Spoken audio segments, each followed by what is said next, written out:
has begun. Good morning, everyone. This is Carrie Kosach from National Council of Juvenile and Family Court Judges. I will be helping you facilitate today's webinar. Before we begin, I'd like to provide a brief overview of how our webinar system will work and how you can interact with the presenters. If everyone has their full name, and it looks like they do, and there's actually two phone numbers that are showing up, starting with 301 and the other one starting with 804. We'd like to know who those numbers are for. So if you wouldn't mind selecting that number and dragging it to your name, that would be great. You can also type in the chat box of who that number belongs to. And we can do it for you. We will be utilizing the hand raising of the Adobe Connect during this webinar. This will allow you to participate during the webinar. If you wish to offer a comment or ask a question, all you will need to do is hover over the person image on your top at the top of the screen and select the down drop, and the very first option is raise hand. On the left-hand side of the screen, you will see a list of materials. It's actually the focus group webinar. You'll be able to download that. To download, simply select the file that you'd like to download. In the new browser, a new browser window will open and confirm that you wish to download. Once you confirm, the download will begin. On the right-hand side of your screen, you'll see a chat box. This will allow you to chat with everyone. However, you can chat privately with other people. To do that, you can hover over that person's name, and once you do that, you'll see on the left-hand side, it will say Start Private Chat, and you'll be able to chat privately with that person. If you're having any difficulties, technical difficulties, your internet connection might drop from the webinar. If this occurs, please be patient with Adobe Connect. It will automatically reconnect you. If you have joined by phone, there will be no interruption to audio. And if you have any other technical difficulties, please just private message me and I will help alleviate any issues that you may be having. Thank you for your attention while I explain the webinar system. If you have any questions, please feel free to private message me. I'd like to now turn it over to Erin Branch from National Council. Good morning or afternoon, everyone. This is Erin Branch with the National Council of Juvenile and Family Court Judges. I'm a program director here, and I want to just affirm for everyone that you're in the right place. We're here to talk about focus groups within the context of the Linking Systems of Care project. And I wanted to sort of affirm for everyone that we are among friends. Actually sitting at the table with me are Kelly, Michelle, and Carlene, who many of you know and speak with frequently about your technical assistance needs. And in fact, I think it was a request from several people from both of the sites to talk a little bit more about focus groups, and that's what gave rise to this webinar. Just there was enough common interest that we thought both sites would benefit from it. The reason I say you're among friends is that we actually are going to be asking frequently throughout this webinar that you all use the chat function at the bottom of the screen to provide us some feedback, some questions, some comments about your experiences so that we can make sure we're in conversation and not just talking at you.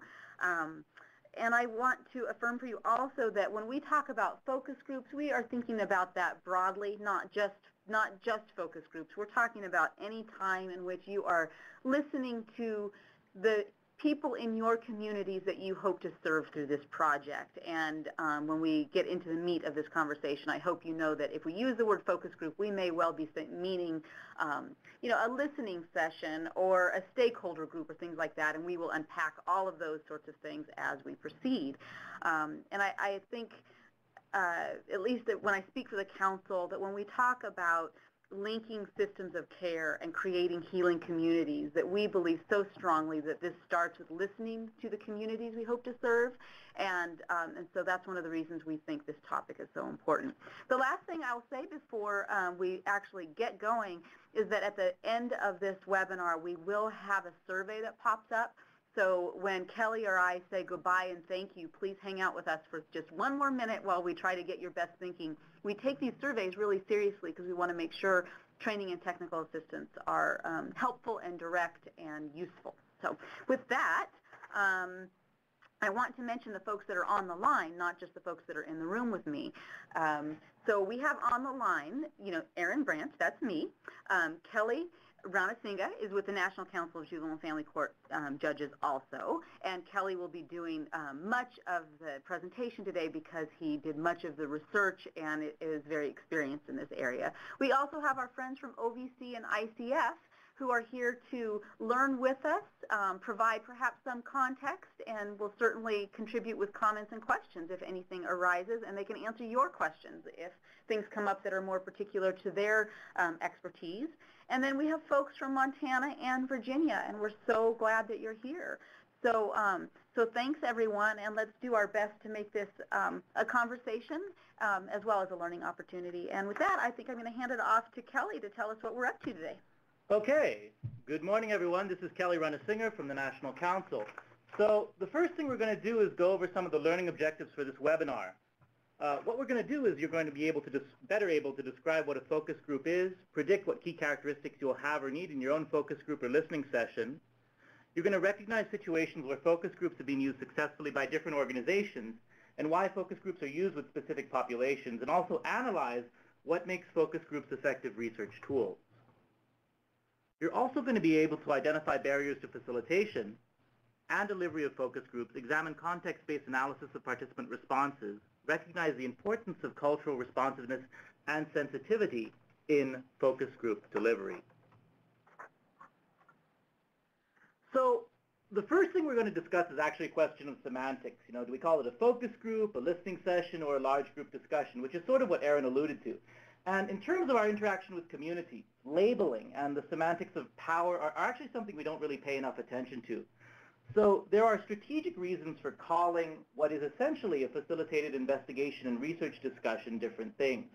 And when we do this sort of work, we're always mindful that in our line of work, we work with vulnerable populations, sometimes historically oppressed populations, and language, particularly the language and communication of service-providing entities, government agencies, and even the law itself, is a source of power and elicits its own reactions. So, for instance, the term listening session tends to be much less confrontational than the idea of calling a meeting and summoning people. So listening connotes the fact that you're providing some level of power to the participants in the meeting. But basically, the strategies we're going to discuss all have fairly broad application. Although semantically the idea of group mapping exercises conveys something very different from a listening session, the substantive form of all of these activities kind of overlap with each other. And at some level, all of these discussions, like a focus group, a listening session, a moderated panel, a small and large group discussion, all are going to involve multiple people in a facilitated environment. And all of these exercises have their own unique benefits. And for instance, in NJIDV, when we train judges on national curriculum, we move from facilitated large group discussions to small groups to mini lectures back to large groups. And we do that so that the participant is constantly having to refocus his attention. On the other hand, if you think about some of the juvenile trainings we do, we use a lot of panels, particularly in our trafficking institute, because we tend to convey a lot of information in a short span of time. So when you're thinking about these things, there are uses for a variety of these activities in different environments, and we're going to try and touch on a variety of things.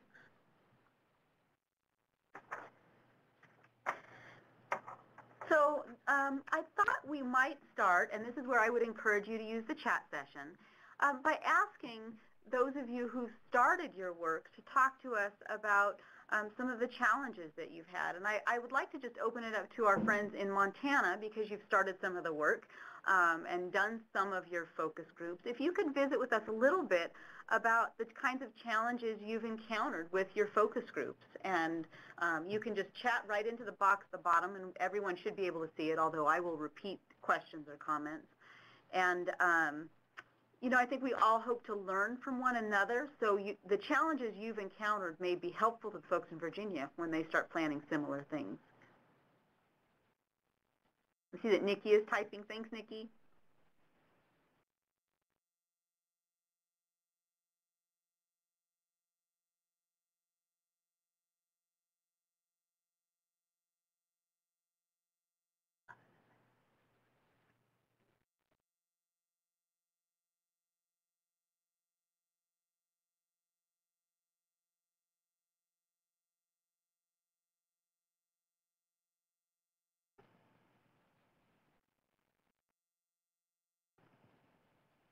So Nikki writes that she thinks her biggest challenge was finding a representative group of service providers to invite. I think that's a real, yeah, it is rough, but I think it's just, spot on, because if you're going to be listening to your community, you want to make sure that you're listening to the entire community, not just the community you've worked with or the community you're most familiar with or perhaps the community you're most comfortable with. And Nikki, I wonder if you could tell us what kinds of strategies you've used to make sure that you were comprehensive in your outreach, or anybody on the line actually, including our folks from Virginia or our federal partners, if they have thoughts about strategies you can use to make sure you have the right people in the room. And while Nikki is typing, I'd also mention that because so much of the information is coming from line workers, especially in Montana's resource identification analysis, it can be hard sometimes to get your line workers, like line social workers, line supervisors, public defenders, court officers, to take that much time out of their day to come to a focus group. So it has been a big challenge, and Nikki's been doing such a wonderful job out there in Montana. We had the chance to go and observe one of her focus group sessions and facilitations, which we thought was absolutely wonderful. But it is a grind, and sometimes I know some people meet this strategic challenge by having multiple focus groups. Yeah. And so you might be listening, where you go to the welfare office, you go to the Head Start office, you go to the, the public library at different hours where it is easier. On the other hand, something's lost in terms of the interplay. So Nikki writes, not knowing each community, I relied a lot on the referrals from people that I've had contact with. I followed up each invitation with a request for other invitees that should be at the table. I think that's a great idea. In Virginia, we had success in asking identified participants to help lead us to their allied professionals who may be able to positively contribute to our project. That's wonderful. Yeah, I think that you kind of need to think about this as sort of like a Facebook effect, right? Every person you touch, you hope you invite 4 more people to be involved in this sort of thinking. And I think the only thing that I would add is if in your focus groups you're also hearing some negative comments about partners in the community or particular folks who aren't using services reliably, that too should be a trigger for you of a conversation and some listening that needs to take place. I think Nikki is still typing, but I would like to also open this up to Virginia. And I know, interesting that Nikki's in Montana's first challenge dovetails so nicely with yours, which the question we had for you all, which was what challenges you had in bringing a variety of agencies to the table.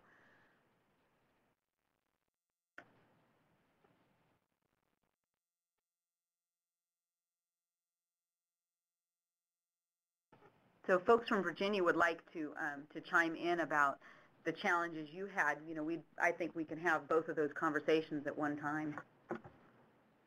So Nikki writes that other events in each location had an effect on attendance. For instance, there was a mental health training in Sidney, Montana that limited the presence of those providers. Yeah. And, I think sometimes we hope that dovetailing these sorts of activities would bring more people to the table, but it's really interesting that you might, sometimes the people you get to hear from are limited by the logistics and the planning, and so you need to know your communities well and ask what sorts of conflicts are there. And we realize that has some inherent structural challenges for you guys because you want to get going. Don't want to always wait for those things. So Nikki adds, these were things I could not have anticipated. They were scheduled after my sessions. Right, and so the focus groups become a sort of an option, and these other mandatory things come in and bump you out of the way. I think it's a really, really good point. And so I think that I would, Kelly may have some things he'd like to add, but I would encourage you to think of listening sessions not as a one-off or one thing you have in your planning and then you've completed that, thank goodness you can move on to the next step in your planning, and rather this may turn out to be a rather recursive thing that periodically throughout the project you're in conversation and listening to folks, and hopefully there'll be enough buzz in your community and the buy-in from your partners that people will want to talk to you about the impact. Yeah, and I just echo everything that Erin said, and I'd also note that, there are logistical concerns as well. It's not like there's a great deal of people that work in this particular area. So you're dealing with a fairly narrow population of people who have the information that you want to gather. So that is exactly the same concern that Nikki is elucidating.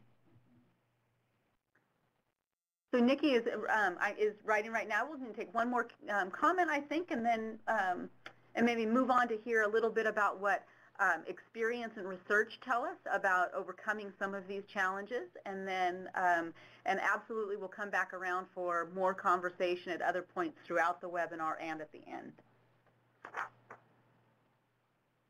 Poor Nikki must feel like I'm making her be a really, really fast typer. Okay. Size was also important. I originally thought that 12 to 15 would be ideal, but my best sessions came from those sessions that were 6 to 10. People were more engaged and more comfortable. I think that's a wonderful thing to learn about the communities you're working with, and I suspect folks have had varied experiences with this. I would have recommended 12 to 15 also. So that's really interesting, and you wonder if it's about community or the topic at hand, but I think we put that in the category of lessons learned, and certainly I would say that those of you planning sessions, I've had this experience, I don't know about others in the room, when you are coordinating or hosting a focus group and you hope for 15 and you see 5 trickle in and you begin to have an overwhelming sense of doom, and then realize that that may well turn out to be a really, really illuminating conversation, and so we want to keep the faith out there, I think. Kelly, you want to go ahead and keep moving? Sure. And those of you who want to add comments, I'm keeping track of them, and we will come back around for you, I promise. And just one more quick comment is that 6 to 10 is approximately the same size that we use in our national curriculum. Anything bigger and you have trouble with communication, anything smaller and it becomes slightly too intimate. So 6 to 10 is actually the ideal sort of range. So what is a focus group? What is a listening session? Basically, a focus group listening session is a type of qualitative research. Qualitative research is a type of research used in social sciences and business to investigate phenomena that are not easily quantifiable or that involve inquiry into complex and ostensibly subjective decision-making where there may not be established models for inquiry. So these focus groups, these listening sessions, have actually been around for some time, but their use in peer-reviewed literature has been somewhat controversial since they were commonly thought of as not as reliable as other data collection methods. Now, interestingly, the idea that focus groups are not reliable is actually not necessarily true. The information you can get from focus groups, that you can glean from focus groups, can be used as a basis to build models for later qualitative research. So, for example, if you have a new product, there may not be quantitative models which can be used to evaluate how people enjoy or use that product, so you can begin your research with a focus group to sort of identify issues and methods. On the other hand, if we're thinking about sort of the things we're talking about, if you have community unrest, let's say you have a particular community where there's a statistical high percentage of resisting arrest complaints, officer unlawful use of force complaints, that can be caused by a number of things. It can signify distrust, it can signify fear of particular law enforcement officers that are assigned to that patrol beat, it might be cultural, it might be a training problem, so you may not know where to start in your system change process. So using a focus group to identify issues can help you build a gap analysis to identify system players. It can be very helpful. Population opinions. Focus groups can be used to clarify population opinions, particularly where you have populations which may not respond well to conventional methods. And we're going to talk about that in a few upcoming slides. We also remember that the data we're getting from focus groups is not really quantifiable. When you want to quantify results, there are a variety of techniques you need. You can create a model which eliminates variables as much as possible, which provides all sorts of neat statistically valid data. The requirements, however, for good quantifiable results can sometimes restrict information which can be otherwise helpful. Classic example is if you have an illiterate population. One method for ensuring reliability is to have participants use a written survey, which eliminates bias in personal interviews. Obviously, if you have someone who's illiterate, they can't complete a survey, but that doesn't necessarily mean that the responses are irrelevant or unimportant. In fact, they may have a great deal to say. Like many subjects, they may have highly informative reasons for being illiterate. Maybe they're blind, maybe they're aphasic, maybe they have processing disorders. Qualitative data, briefly, can be roughly described as non-numerical data, but it's better described as kind of non-measurable data, like opinions, feelings, impressions, ideas, and particularly experiences. Why is experience so important? Because we look at the victim experience, particularly in this grant, the experience of victims with a particular system, with interaction with government agencies and people. Good example, is if I said to everyone, I'm going to give you a cookie at the end of this webinar, and then at the end of the webinar, I only gave a cookie to Nikki, all of you might be filled with feelings of wrath, envy, rage, jealousy, betrayal, but that's not necessarily easily quantifiable. I mean, when you say something, rate your anger on a scale of 1 to 10, you don't really get good data. But if you say something like, I'm so angry I can't even speak, or I'm so angry, I'm shaking, that provides a great deal more communication and information. You're able to recognize that just from your own human experience. So where and how have focus groups been used? Basically, focus groups are really useful in circumstances for capturing information that's non-traditional, where you're not concerned with quantifiable, statistically valid data. Quantitative analysis is one way to evaluate data, but it's not the only way. And in many respects, it leaves out kind of the human components to an investigation. And we are very concerned in this grant with the human components of system interaction. So, government. Classic example. The Department of Labor used focus groups to investigate what sort of responses they would get to changes in rules. DOJ used them in community-oriented policing services to identify practices in critical areas for training. In that sense, in DOJ's investigation, finding the perception of a community is a very sensitive inquiry. And it's not really going to be accurately reflected by a survey or analysis of raw data. DOJ's used them to discuss school mediation practices, regional civil rights issues. The Department of Agriculture has used them to learn about food safety campaigns. DHS has used them to solve employee and workforce problems. In education, recently, University of Louisville, Willamette used focus groups to discuss sexual assault, campus safety, antagonism between campus law enforcement and the student population. And in some respects, focus groups around sensitive community issues can also have an intrinsic benefit. You can target a community perceiving that their concerns are being heard. And the classic example is if you go to a doctor. If you go to a doctor and the doctor just sits there and asks you questions, and then he says, okay, here's your medication, well, you don't really feel like you went to the doctor, I mean, you sort of want the doctor to put his stethoscope on and interact with you in a more human way. There's a human experience to going to the doctor. So these focus groups can actually provide an intrinsic benefit by having the community perceive and legitimately, reasonably have their concerns be heard. It's a visual and substantive example that their concerns are being heard by someone that can do something. Business organizations use focus groups frequently for marketing, for product placement, and in some sense they can actually be even more cost-effective than traditional statistical analysis if you structure your group correctly.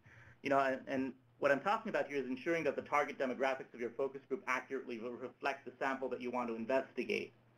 So, if you're using a focus group to determine whether a marketing campaign is effective for iPad sales, you want to interview a sample of possible buyers that has a relatively large amount of disposable income and are familiar with digital information. So that's kind of one particular salient in focus group analysis. You really have to target the members of your focus group very carefully. Now, education, business, government, what do we notice about all these activities? They're all highly sensitive. They contain information and involve activities which can generally be fairly damaging to the investigating agency, which can ruin community relations, which can go south in a number of ways. Now, focus groups allow you slightly more control over inquiry than you would otherwise have with a third-party based objective study, like a double-blind study. They also allow you to review data internally rather than through a third party. Now, for our purposes, in social science and medicine, focus groups have been used to investigate epidemiology, belief systems, for instance, really good example, sexual behavior and sexual values. jury research, trafficking, and notably victim experience. So I mentioned victim experience before, and why is this important? When you're talking about a victim's experiences, it's very important to recognize that the majority of communication cannot be expressed in writing, especially communication regarding trauma. So focus groups can provide a medium to look at what someone is saying as well as how they are saying it. In fact, in the 2000 Victim Services Assessment, OVC particularly used focus groups to target populations which were difficult to express. So ESL populations, elderly populations, the mentally ill and disabled populations, populations that traditionally are not expressed well in written surveys or statistical data because that data is difficult to acquire using traditional methods. So really good example. I'm sure some of you may have reviewed transcripts, really fun activity if any of you have ever reviewed a transcript. I had a case once, a child sexual abuse case, where we had a child victim in a sex abuse trial who was testifying. And significant trauma with this victim. She was actually testifying under a blanket, and they were asking her yes and no questions, and she was responding yes and no. But when she responded, she'd have this almost haunting, sobbing, drawn out yes, no, almost, and you could hear the tremolo in her voice. So there's definitely a great deal of emotional power that can be conveyed to signify this victim's trauma and this victim's experience, but not expressed at all on a written transcript. All you get is the word yes, no. I mean, how do you convey victim was highly emotional and drawing out her words on a written transcript? It's almost impossible to convey. But if you're sitting there listening to it and seeing this victim testify, it's an entirely different medium of communication. You get a whole area of data that you wouldn't necessarily get.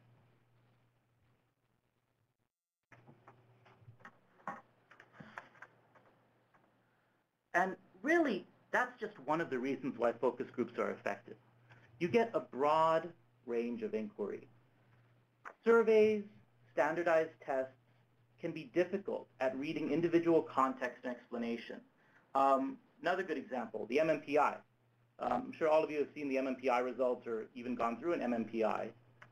Oh, the Minnesota Multiphasic Personality Inventory. Big, long psychological inventory. I think it's 500 questions, Carly? Or I think it's closer to 300. 300 questions. If you have a victim who is paranoid, if you have a victim who is being victimized by stalking, where her abuser is following her on Facebook and stalking her where she goes to work and stalking her where she lives and driving past her apartment, the MMPI asks questions like, do you think someone's following you? Do you think someone's watching you? Do you think someone's going to hurt you? So the MMPI, in its glory, will think that this victim is paranoid. It'll come out with a result that says it's paranoid. Now, as one of our judges in residence said, I'm not paranoid if it's true. All that information you'd get from context.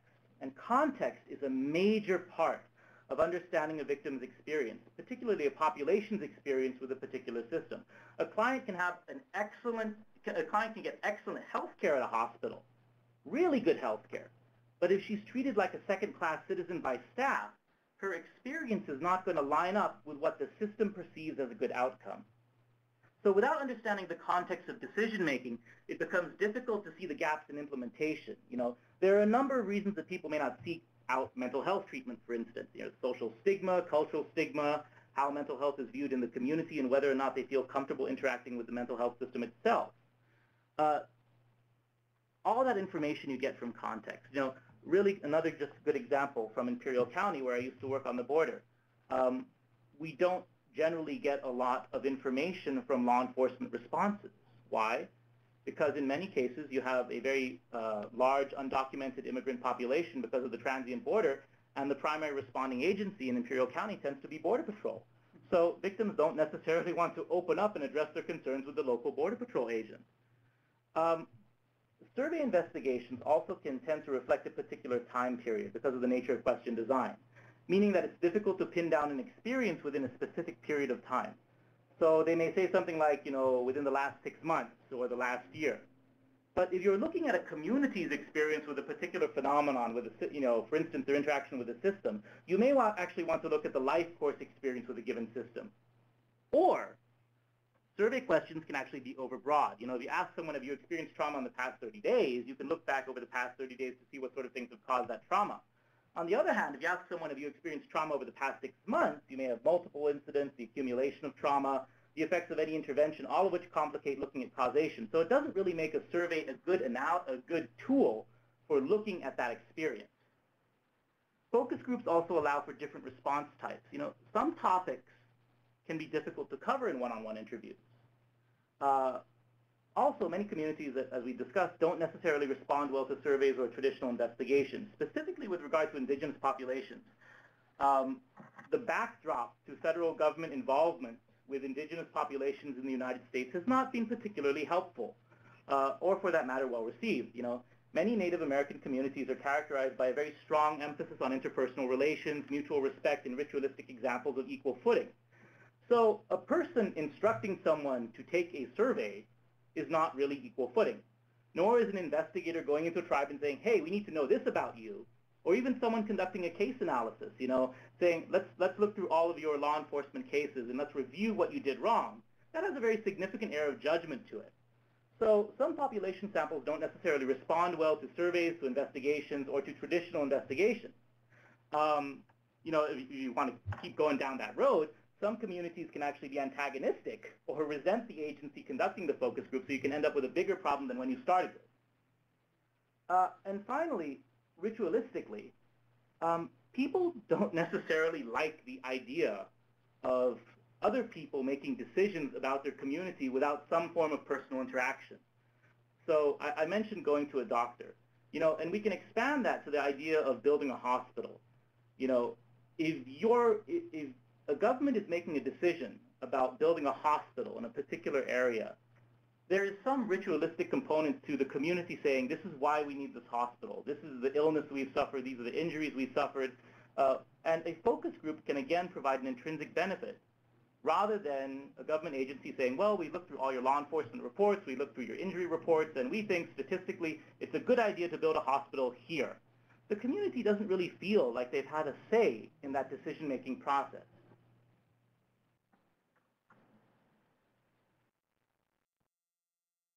So focus groups also have the added advantage of stimulating new ideas and concepts. This particular quote is actually from an article entitled Focus Groups as Alternative Research Practice, and it deals with trans-migrants in Indonesia. Basically, it argues that focus groups can be very helpful because sometimes participants correct each other. They augment information, and you don't just get a collection of individual perspectives like you'd get from an individual interview. You get one perspective, which can be reflective of the group. And this can be very helpful because it can kind of collapse data into one big chunk. You know, it can simplify data collection. Thinking in a group environment where the discussion is not structured can actually be quite fruitful. It can give way to new vantage points on research. It can stimulate new analysis. It can provide suggestions for further investigation. And really for a gap analysis, you know, if you're looking at a group mapping or a gap analysis, it can concentrate intervention, you know, much like therapeutic intervention. For those of you who have ever done MDST meetings, or multidisciplinary meetings where we talk about cases, when I was a public defender, some of the best results we got was where we just met in court prior to a case going on, and we said, social worker, come here, therapist, come here, doctor, come here, and the judge and the attorneys, and we all just sat there and talked about the case and collapsed it and analyzed it and had this very fruitful group discussion. And those are great. Those are really excellent ways of getting good data. And when you're dealing with non-Western communities, this can be very interesting. Because in Western communities, there is a tendency to think in terms of individualistic perspectives, you know, which is associated with classical Western upbringing. East Asian, Southeast Asian cultures, indigenous perspectives, there's a very strong emphasis on decision-making which takes into account the effect on other people and on the group, particularly close family members in societal perception. So if you're approaching a topic from a perspective of merely providing enough information to allow someone to make a Western-style kind of cost-benefit analysis, this can be seen very differently by different cultures.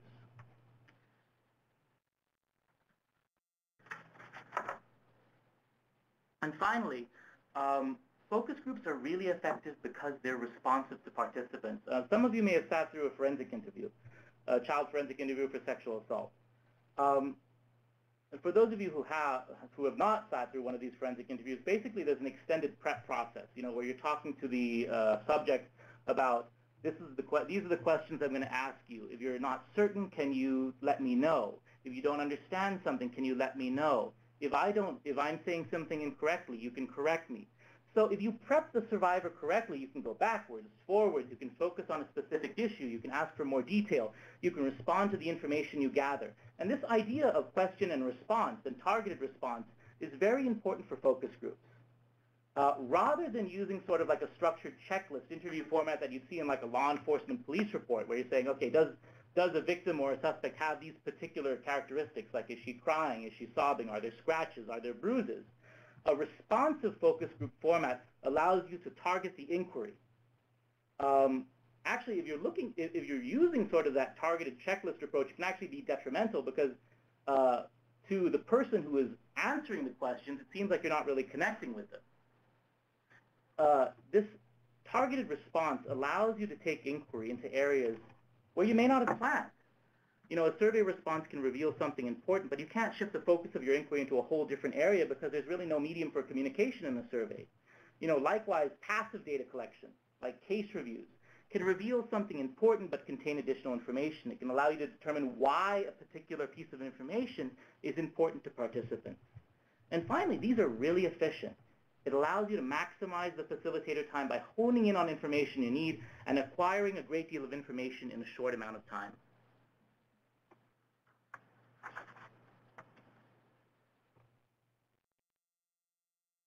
So, should you look at how a focus group is executed as well as the information you get? And I'll turn it over to Erin for a moment so she can collect some answers.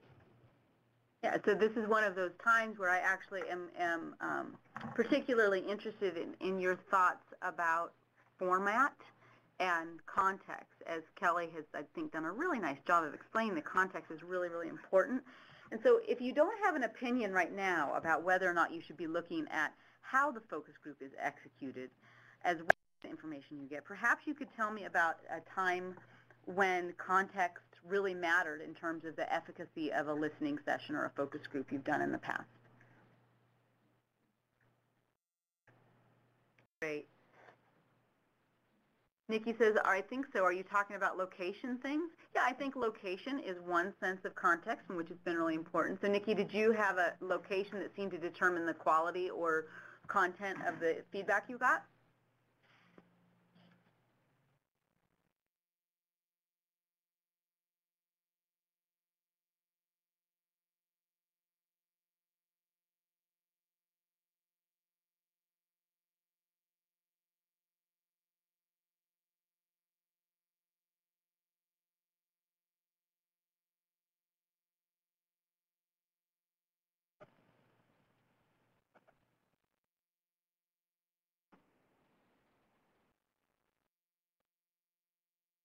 Most of our sessions were held in public libraries or other communal locations.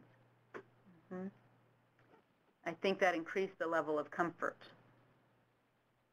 I'm sure that it did for some folks. And then I wonder, Nikki or others, if you have thoughts, if they had not been professionals or service providers, whether or not that would have had some impact on the kind of information or the kind of people who would come in those public spaces, for better or worse.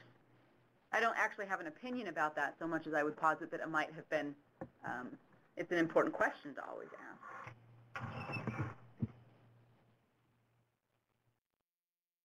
ask. I'm also interested in whether or not, I think location is one way to think about this, but the context might also, to kind of pull back to some of the information Kelly was sharing, whether or not you've done has anybody done any information gathering with service providers outside of focus groups? Have you done surveys or structured interviews or anything like that?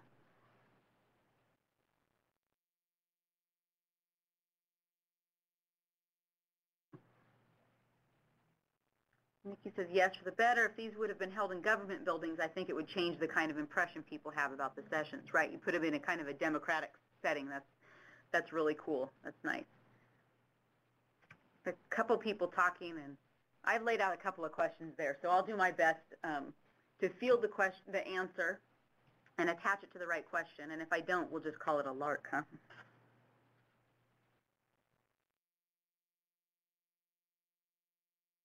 I'd love to hear from anybody, too, who maybe has learned from a negative experience. Have you ever sent out a survey and got a lot of information and realized it was not what you needed? Or had a focus group where the questions didn't quite work for you and it would have been better in a survey or an interview? So Nikki says, our surveys will be informed by the data we gather at the listening sessions. That's great. Lori says, I have done focus groups for service providers, public health nurses, and home visitors, and they were done on-site at the health department over lunch. I think that's a really good way to go to link back to some of our how do you capture your audience questions we had first. And I suspect that in that setting there was a lot of the kind of synergy that Kelly described where people clarify, challenge, push back, and augment their stories because they're among colleagues. Otherwise, I don't think they would have been well attended. I think that's right. I mean, I think we've all had that experience when you're very close to doing email at your desk and a friend from work says, I'm going to go to this thing. Why don't you come with me? Huh? Looks like Nancy is typing. I'd like to hang on for just a second if you don't mind, Kelly. Sure.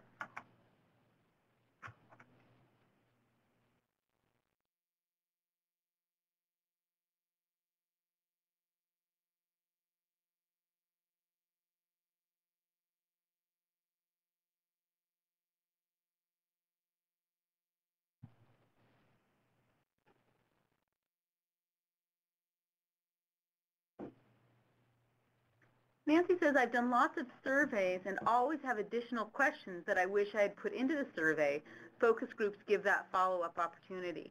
Absolutely. So, you know, I think that one of the lessons we might learn from these beginning phases of the site-based work is the varieties of information that we get.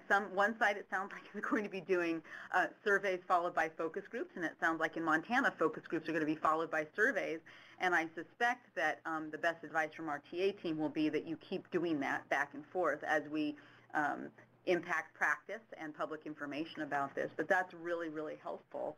And I think Kelly may have some helpful things to tell us about how we might structure this to anticipate some of this sort of interplay. So basically, you know, the question is, do you look at context? And the answer, we think, is yes. And here's why. You know, many of us have worked in the criminal justice system and have had court interaction.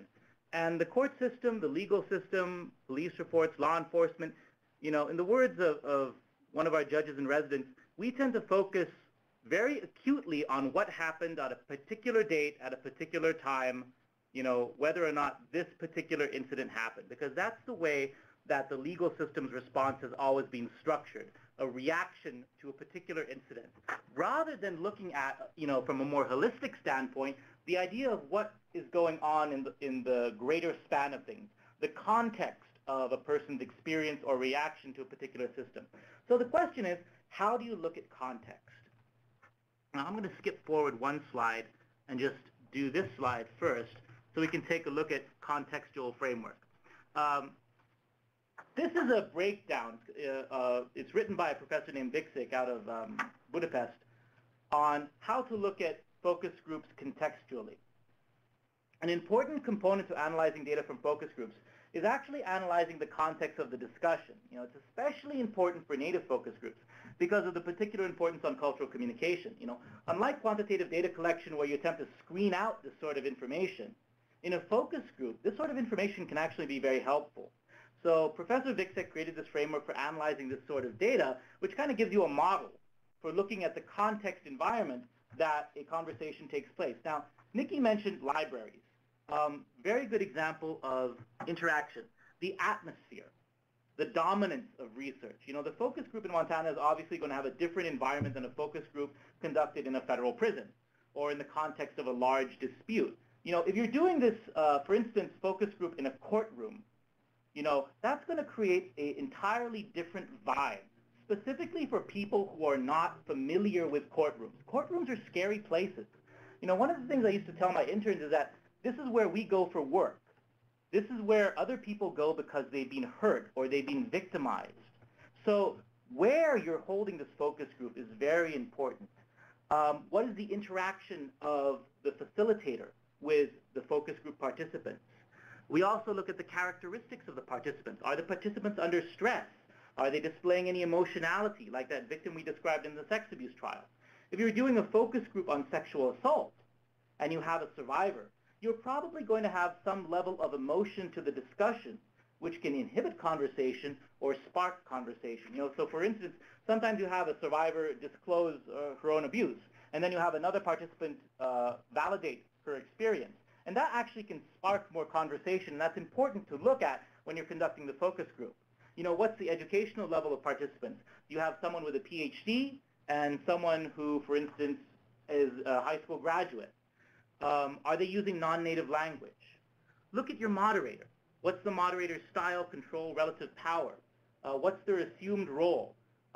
Being a moderator or a facilitator for a focus group, and I kind of use the term interchangeably, is kind of dicey.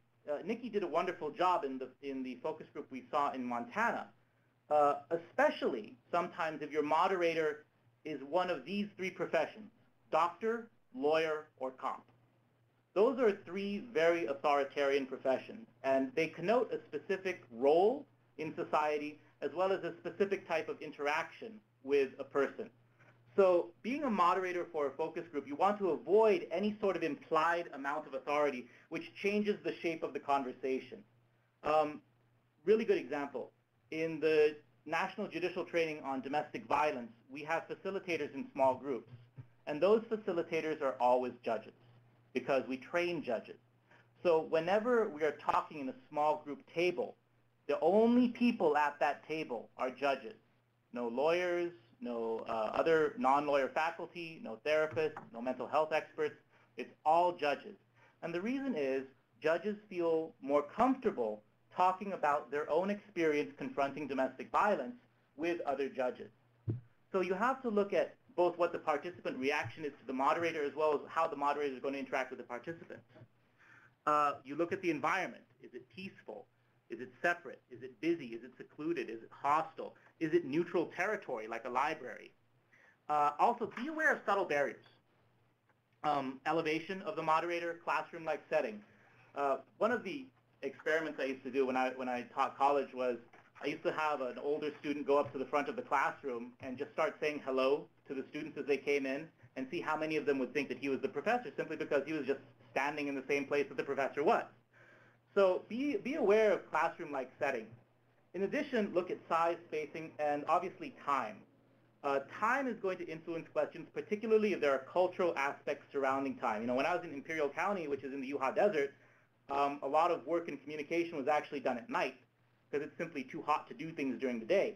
So the town kind of came alive at nighttime, and people usually slept during the late afternoon. So be mindful of local variation. And finally, you look at content. Certain topics can be sensitive. Children, assault, trauma, mental health, all of these are all hot-button issues which raise a significant amount of emotion in people, particularly if they have touched the court system or have had a negative experience with law enforcement. So be very aware of the emotionality involved in these conversations. Also from service providers themselves. So cops, social workers, lawyers, judges. These are people that may have experienced secondary trauma and have their own emotional response. Okay, briefly, I just want to go back to one previous slide called EMIC and EDIC data. And that's looking at the greater structure of the focus group itself. EMIC data is data which originally comes from the respondents. It's internal to the focus group. It originates out of the focus group. This is the sort of data you want if you are looking at investigation in a particular area or region. This is the sort of data which is original to the focus groups. ETIC data, ETIC, is imposed by the research or inquiring agency from outside of the group. And this is the data seen through the lens of our own culture. So it's not really arrived at organically. If you want to think about it that way, even though some amount of ETIC data has to be imposed on participants to govern and facilitate the topic area, you want to limit the amount of stuff you are telling participants which color their own responses. You want to have good, original responses which are arrived at organically by the focus group participants themselves.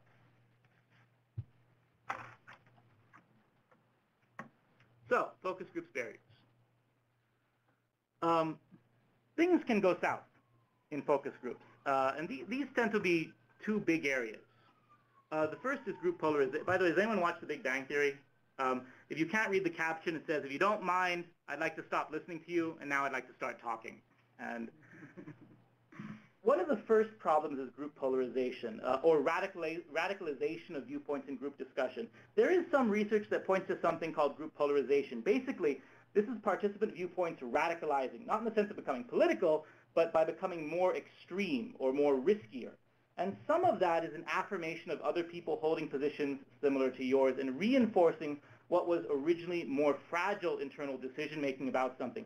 So for anyone who's ever done a voir dire, on a jury, if you're asking someone, hey, have you ever had a bad experience with law enforcement? And someone says, well, yeah, I had a bad experience with law enforcement. You may get 3 other respondents and then say the same thing. They're like, oh, yeah, you know what? I did too. Oh, yeah, you're right. I also had a bad experience with law enforcement.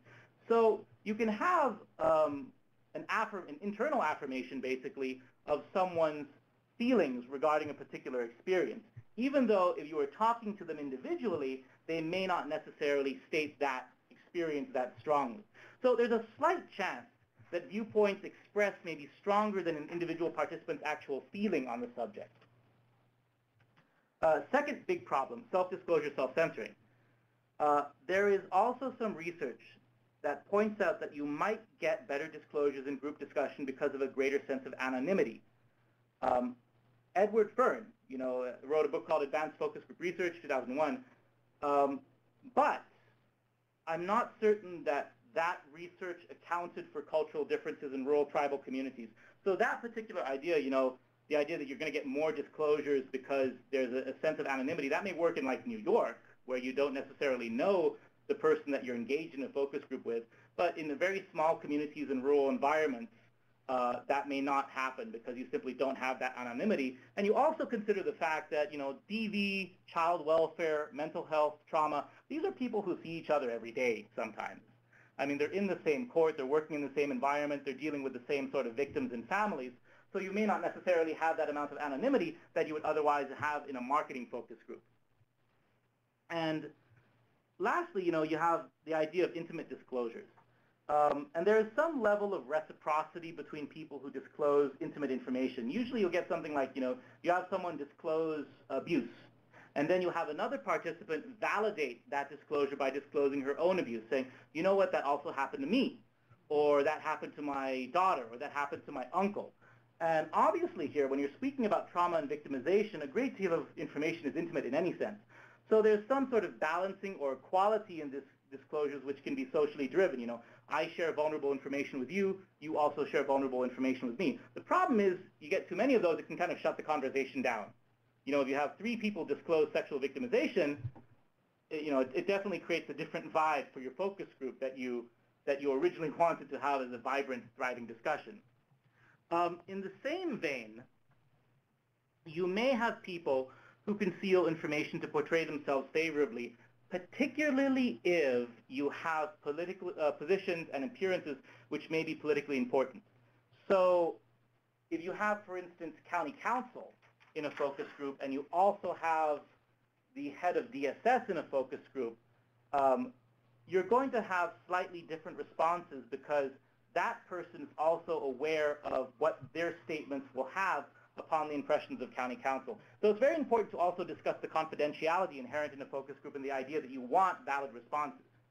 The classic situation here is that you have a supervisor and an employee. As in, an employee is not going to want to disclose things that he says about his supervisor which he may not find agreeable, and a supervisor is not going to say, God, I really think that employee stinks. It's just not going to happen. Again, rural environments tend to be smaller, more interconnected, and the relationship with service providers, also especially among LGBT populations, can be very tenuous. So something to keep in mind. So how do you make a focus group culturally responsive? And this is a question for you all. And so I would ask, as you're sort of typing some responses for us, not only if you if you have strategies in mind for how you make a focus group culturally responsive, that would be great. But also if you could make any comments on why it's important. You will get extra points if you recognize where this image is from. This is the meeting of Captain Kirk with the Klingon delegation in Star Trek for the Undiscovered Country. Really? I was going to say an NCJ-SCJ staff meeting. Yeah. Mm-hmm. Which one are you? Captain Kirk. Oh, I'm getting coffee. I'm not there.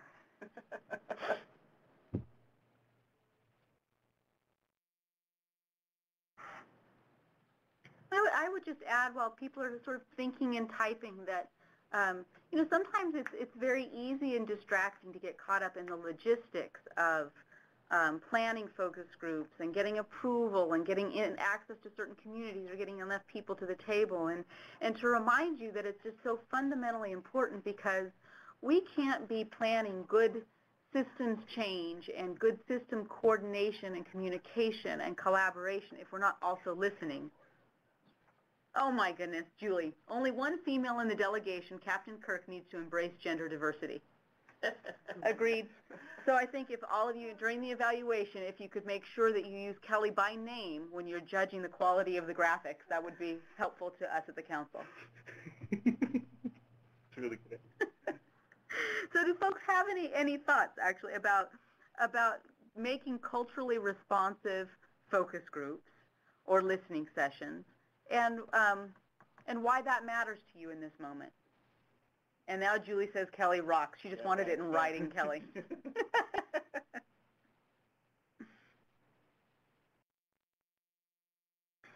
And if that is too large a question for you all, I guess I would ask as a little follow-up, what sorts of things can you do structurally or in your planning or in your facilitation to make sure the communities and cultures that your states are most responsive to, that you're listening and that you're attending to their needs? We have to be all kidding aside, we have to be very cognizant of balancing gender, race, and ethnicity. I think that's right, Julie, and it was a very graceful introduction to the topic. Yeah, I think that's right, both in terms of the makeup of the group and in whatever we can do around facilitation and hosting. That you want to see that there's been some thought about being inclusive, and that these groups represent the whole community.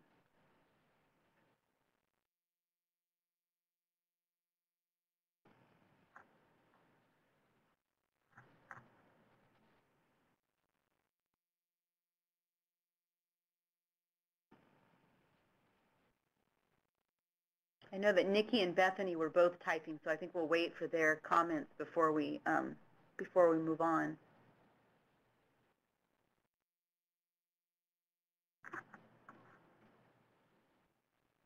Keep it moving, and Nikki, we'll come back around for your comment, I promise.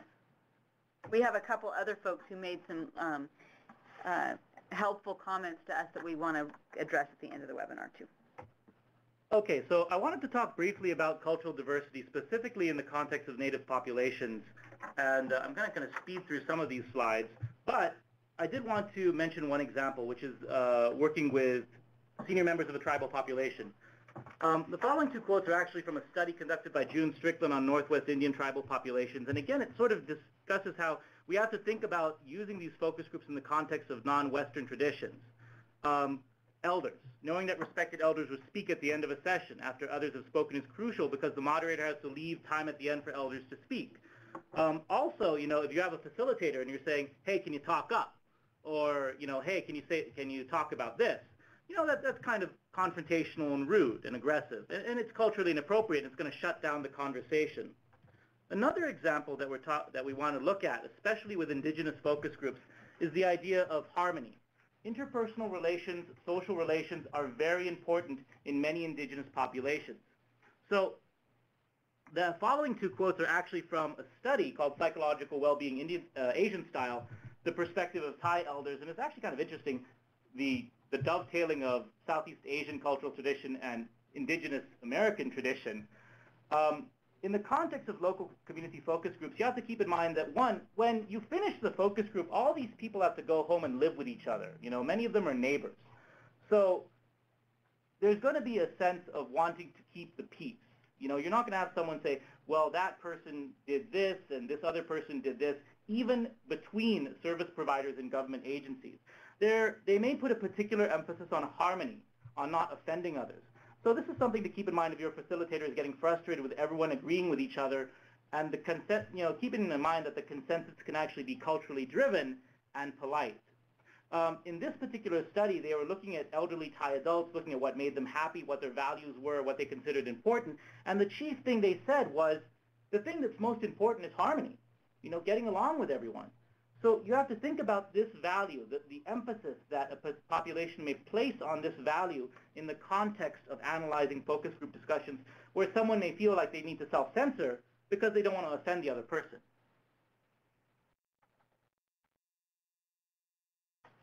Okay, then you have non-responsive groups. This is groups where no one really talks. A traditional way of ensuring that we have full participation begins with screening candidates that are interested in focus groups, setting egalitarian ground rules which encourage participation, promoting active listening, and stacking, you know, stacking response speakers, as in kind of going up to some, which is basically what I did with Nikki, where I told her about a week in advance, hey, by the way, we're going to ask you a question, you might want to have something to say, or you might want to mention this, that, or the other. So you're stacking a response speaker, and that can break down some of the, you know, cultural barriers to voicing information.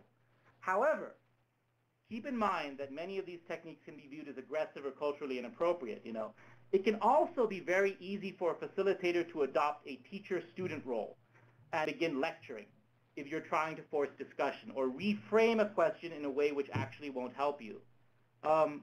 If there is food, if you are using food, try to schedule exciting topics or topics which you know will generate interest after lunch.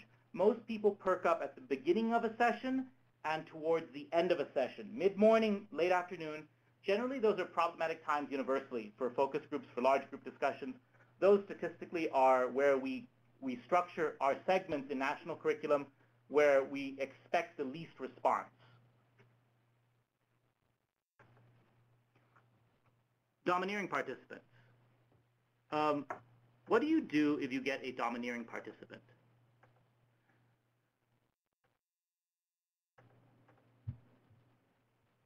This depends. This depends. In some situations, you may get a domineering participant who happens to be a senior member or someone who is culturally important. And in that case, it's very important to trust your facilitator and prepare your facilitator for the expectation that in some situations you may not be able to confront, as you would in a Western focus group or a traditional focus group, the idea that someone is being domineering. There generally is a structured decision-making process that we go through with some of our facilitators where we say, okay, you can try talking to that person alone outside of the focus group. You can try taking a break. You can try talking to someone else and diverting the conversation. You can try some deviation techniques. In general, direct confrontation in a focus group is not a good idea, you know, especially because many of us in criminal justice, many of us in domestic violence are trained on the Duluth method, and we kind of trapeze into confrontation very easily. Our sense of confrontation, particularly with those who've dealt with suspects, defendants, in a prosecutorial environment or in custodial environments, is very easy to get into. We get into it much easier than other people. So it's important to keep that in mind. You want to try and avoid direct confrontation as much as possible. If you simply have a participant who is dominating the group, you may have to conduct another focus group. You know, that is probably the more efficient way of doing it, rather than burning a bridge with that particular participant and polarizing the rest of that focus group against someone that might be particularly important in that community.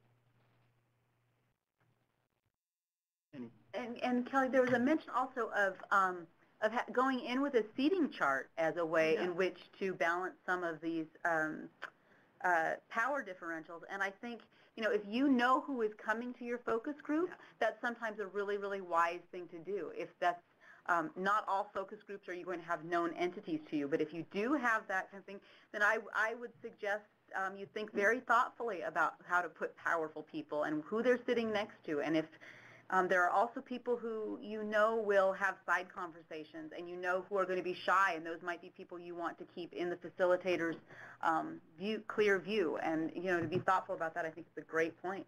I love to use table tents, and I like to use them for two reasons. One, a person comes into a focus group and sees a table tent, they're like, oh, neat, my name, and it has their position, and it feels validating. They feel important. Second, ulterior sneaky motive is you get to tell people where to sit.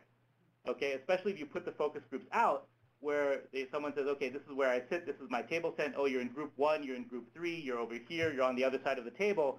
So they'll sit where their table tent is assigned. That's a sneaky rule.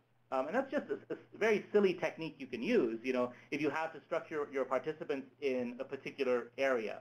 Generally, if you have close interacting agencies with each other, you either want to have them in separate focus groups, or you want them away from each other. Otherwise, those two participants will form a block because they won't want to tick the other off. Which goes to this other comment we have about focus groups with managers and line staff, and having separate groups with them so that you don't have to put somebody in an uncomfortable position where they have to speak when you want them to speak honestly, and their manager is sitting next to them. That's not likely to be very effective. But it puts the burden of work back on the organizers, that they listen in different constellations. Yeah, and I actually just did a training out in El Centro where we had a variety of people from different ranges. And so we put like level 1 line workers in one table, level 2 workers at another table, and then at the top table, I don't want to say top, but at the far table, we put administrators, supervisors, attorneys, judges. Also, it's very difficult for a judge to speak openly in an environment with non-judges because of ethical barriers. Particularly if you have quasi-judicial agencies like ALJs, administrative law judges, justices of the peace. It's very, very difficult for them ethically, and it puts them in a very awkward position because they can't really voice their concerns openly. In that situation, it's better to have them in a group of judges, or an internal confidential focus group, or an anonymous focus group. Okay, other barriers: resource limitations, untrained facilitators, conflicts between participants, breaches of confidentiality, shills.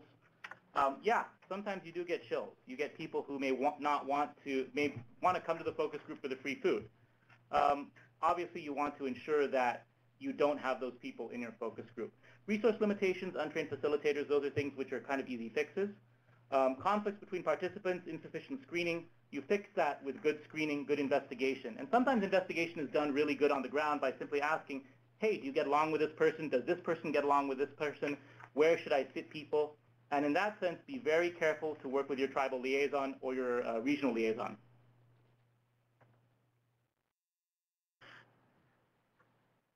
So how do you conduct an effective focus group?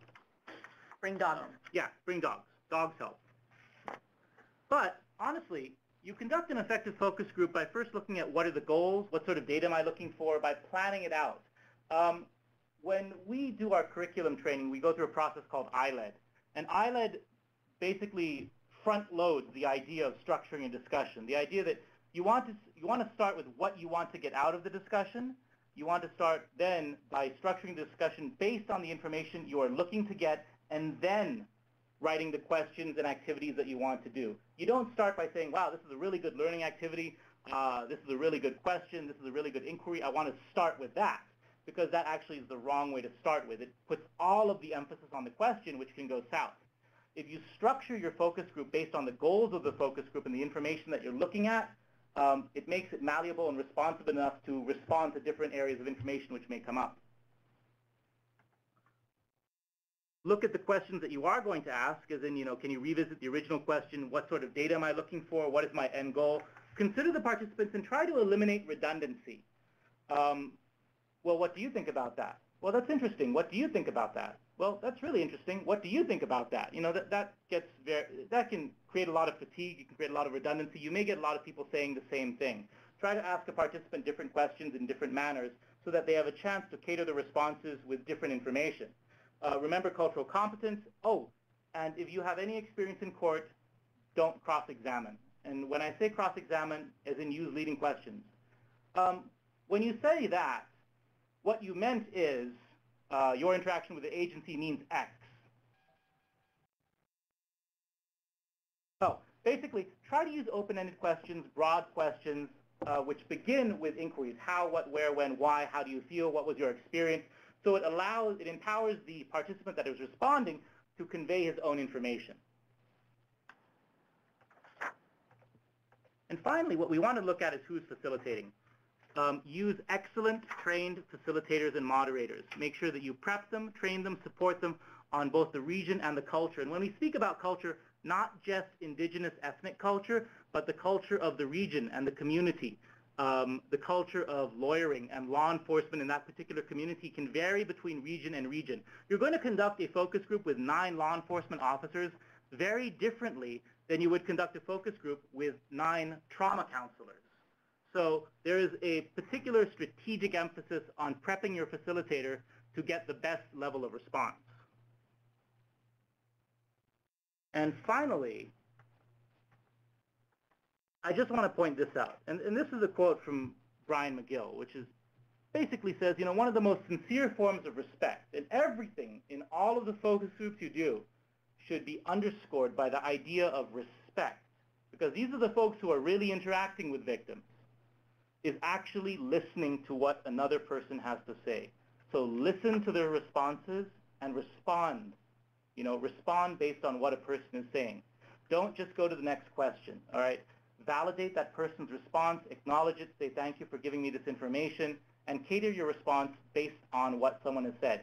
In fact, it's always a good idea to allude to what a prior respondent said in another question. Like Carlene has said, Carrie, can you address something that happened in your agency? Because that respondent, the original respondent, then feels very validated because she knows that you've listened to what she had to say. Does anyone have any questions? Or comments?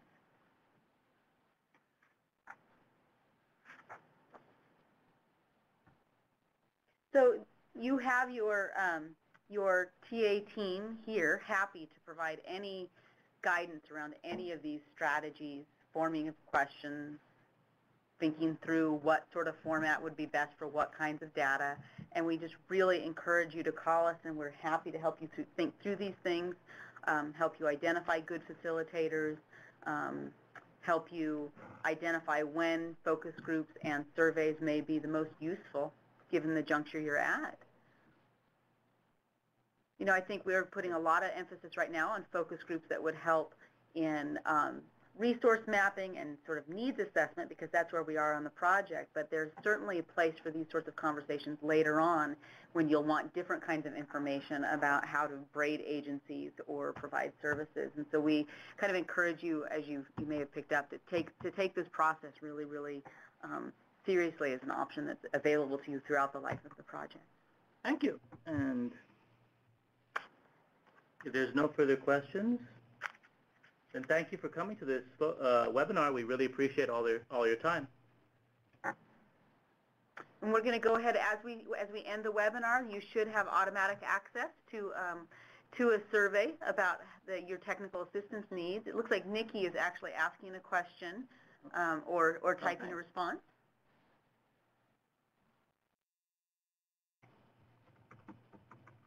Oh, it was just a thank you. Just excellent manners. Well, thank you.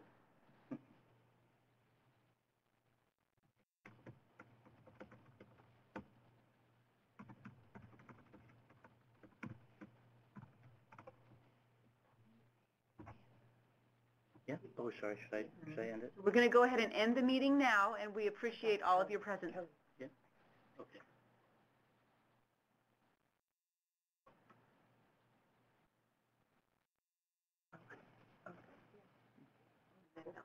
Oh.